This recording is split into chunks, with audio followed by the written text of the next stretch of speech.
और आइए सीधे पटना की संकल्प रैली में लिए चलते हैं, यहां पर वज़ीर-ए-आज़म नरेंद्र मोदी इस वक्त खिताब कर रहे हैं। संजय सिन्हा और शहीद रत्न ठाकुर सहित बिहार के उन सभी शहीदों को नमन करता हूं जिन्होंने राष्ट्र रक्षा में अपने प्राण न्योछावर किए हैं।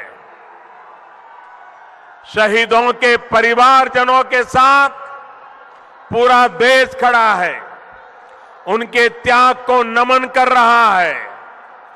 मैं बिहार की ही संतान श्री बिंदेश्वर पाठक जी और उनकी संस्था को गांधी शांति पुरस्कार के लिए एक बार फिर बधाई देता हूं। आपने स्वच्छता के प्रति बिहार के ऐतिहासिक आग्रह को, चंपारण से निकले गांधी जी के स्वच्छाग्रह के प्रयोग को आगे बढ़ाने का काम किया है। और आज अभी मुख्यमंत्री जी ने 2 अक्टूबर तक सिद्धि हासिल करने की जो घोषणा की है, मैं आदरपूर्वक उनका अभिनंदन करता हूं और बिहार की जनता का भी अभिनंदन करता हूं। साथियों, इस ऐतिहासिक गांधी मैदान से आप सभी के साथ कुछ पल साझा करने का सौभाग्य आज मुझे और मेरे सभी साथियों को फिर से मिला है। और स्वयं वरुण देवता भी हमारे संकल्प को आशीर्वाद देने आया है। भाई और बहनों, आपका प्रधान सेवक होने के नाते मुझे अनेक बार बिहार आने का मौका मिला है। जब ये जिम्मेदारी नहीं थी तब भी बहुत बार बिहार आया हूं। आज वाकई मुझे ये देख करके खुशी होती है कि नीतीश बाबू जैसे कर्मठ, शालीन, गरीब की चिंता करने वाले व्यक्तित्व ने कैसे बिहार को उस पुराने दौर से बाहर निकालकर एक नई दिशा दी है।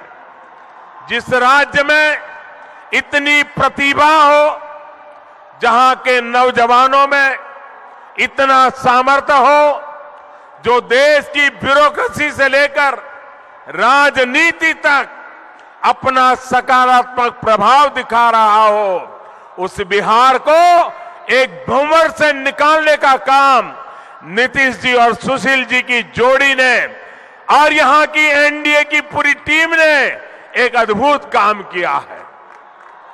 बिहार में एनडीए और केंद्र में भी एनडीए होने की वजह से आज यहां विकास की रफ्तार को नई तेजी मिली है।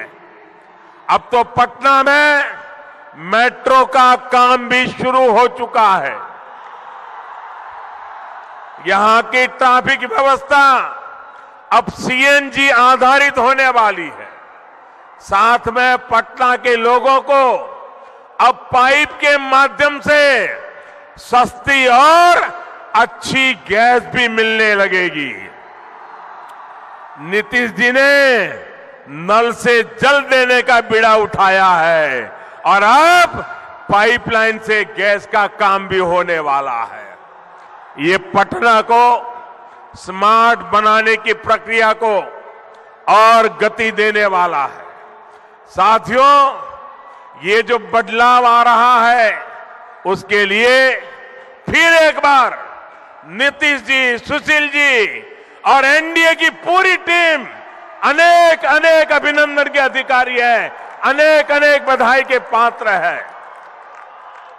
बिहार को अपराध और भ्रष्टाचार से मुक्त कराने का संकल्प लेकर आप सभी ने मिलकर बिहार को जिस स्थिति से बाहर निकाला वो प्रशंसनीय है।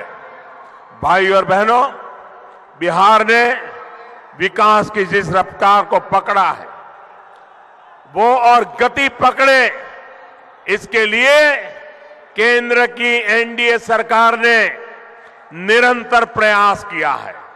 कुछ दिन पहले ही बरौनी में 30,000 करोड़ से अधिक की परियोजनाओं की शुरुआत की गई है। ये बिहार के विकास के लिए किए जा रहे निरंतर प्रयासों की एक और झलक है। साथियों, एनडीए की सरकार ये सुनिश्चित करने में जुटी है कि बिहार में विकास की पंचधारा यानी बच्चों की पढ़ाई, युवा को कमाई, बुजुर्गों को दवाई, किसान को सिंचाई और जन जन की सुनवाई ये सुनिश्चित हो। इसी सोच के साथ बिहार में इंफ्रास्ट्रक्चर के विकास को प्राथमिकता दी जा रही है। राज्य में तो बिहार पटना के गांधी मैदान पर संकल्प रैली से वज़ीर-ए-आज़म नरेंद्र मोदी खिताब कर रहे हैं और इस मौके पर वज़ीर-ए-आज़म ने अपनी तकरीर में कहा कि बिहार को खुशहाल बिहार बनाना चाहते हैं और इसकी वजह से आवाम का साथ उन्हें चाहिए। उधर बीएसपी की कदावर लीडर मायावती ने आज लखनऊ में प्रेस कॉन्फ्रेंस की। प्रेस कॉन्फ्रेंस में मायावती ने पुलवामा हमले का जिक्र करते हुए कहा कि मरकजी हुकूमत दहशतगर्दी को रोकने में नाकाम साबित हुई है, जबकि वही मुल्क की अवाम मुल्क के हालात को लेकर फिक्रमंद है, लेकिन हुकूमत सियासी रोटी सेकने में लगी हुई है।